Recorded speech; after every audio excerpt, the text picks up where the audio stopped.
Доброго всем времени суток.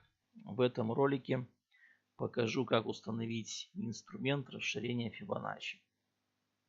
По умолчанию в панели инструментов его нету. Нажимаем на правую кнопку, выбираем настройки и находим расширение Fibonacci.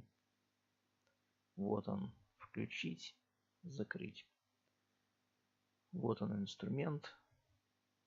По умолчанию линии желтого цвета. Я их уже изменил.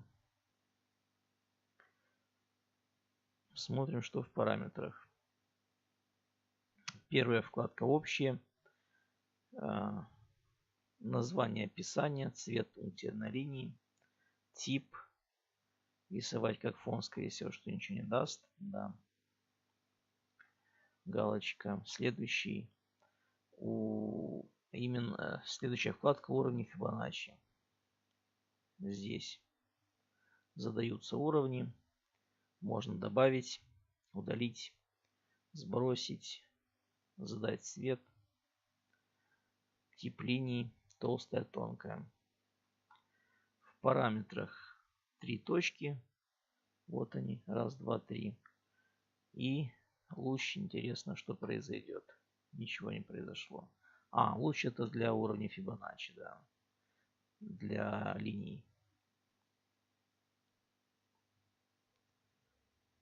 Или нет. Ладно. В общем, здесь такие параметры. И отображение.